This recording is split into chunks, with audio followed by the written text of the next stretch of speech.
tem, no próprio doc, tem várias entrevistas que a gente fez com jornalistas, né? Radialistas. Tem jornalista que já foi âncora da principal emissora de TV. Sim. E esses caras são unânimes, assim, nas respostas. Existe uma autocensura daquilo que ele... Pô, vou evitar de falar isso porque isso pode me trazer problema. Claro. Já trouxe problema com outro ali...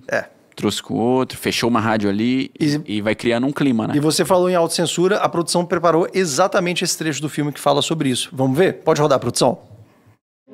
Inclusive, no último fechamento de emissora de rádio, as instruções foram por telefone. Não apareceu nenhum funcionário na emissora de rádio. Eles dizem, desliguem os equipamentos, senão... Então as emissoras são desativadas, porque elas são desligadas, pelo que conversei com alguns donos de emissoras, sem nenhum procedimento formal, só uma ligação. Se eles vierem, confiscam os equipamentos e nunca mais os vemos. Essas emissoras perdem todos os equipamentos.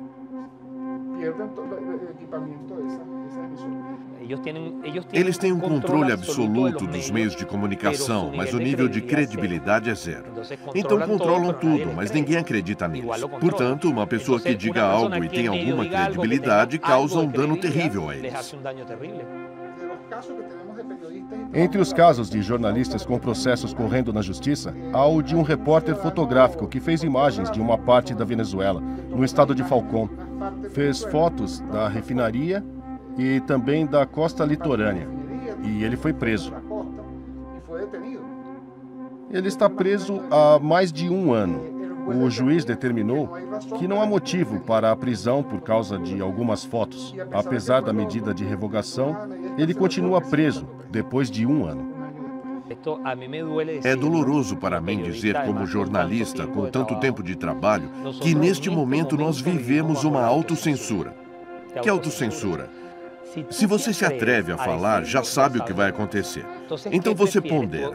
Eu tenho um programa de rádio, vivo desse programa, tenho minhas filhas, minhas despesas. O que eu faço? Então não digo, porque quem vai me defender? Quem vai me proteger quando eu disser? A minha condição de jornalista me diz, você precisa contar isso. Isso não pode ficar escondido. Mas a minha condição de ser humano num país como este me diz, se você disser, diga hoje, ou não vai poder dizer nunca mais. Esse trecho que nós assistimos agora, ele estava falando exatamente sobre liberdade de expressão, veículos de comunicação, fechamento de veículos de imprensa. Qual que era a importância dessa figura, desse jornalista que apareceu aí nesse trecho, Bruno? O nome dele é Isnardo. Ele era como se fosse um dos âncoras mais importantes no país antes de começar o fechamento de rádios. Foram mais de 350 rádios fechadas ao longo dos últimos anos, né? E a principal dela era a Rádio e TV Caracas, era a maior da Venezuela, e ele era âncora de um jornal de lá. E foi fechado. E ele falou no documentário, vocês vão ver assistindo, que ele fala assim, aqui a gente não tem medo de falar as coisas, a gente tem terror. E hoje o que a gente faz há uma autocensura, coisa que é o que eu sempre falo nas redes sociais, não permitam que a gente faça autocensura, porque senão realmente o caminho fica livre para eles, né? Sim. E o que ele fala é o seguinte, eu como jornalista, ele falando, né? Eu, como jornalista, olho e falo o seguinte, eu preciso publicar isso aqui é do interesse da população em saber. Eu, enquanto pai, eu falo, não vou publicar. Pesa, né? Cara, não entenda isso como uma frase, analisa a frase. É muito forte, cara. É muito forte. Tem um depoimento desse no documentário de ontem, lá do Spin-Off. Sim. Né, que ele fala, não chame de covarde quem não toma uma atitude. Por quê? Porque eu tenho 2 filhas para criar. Exato.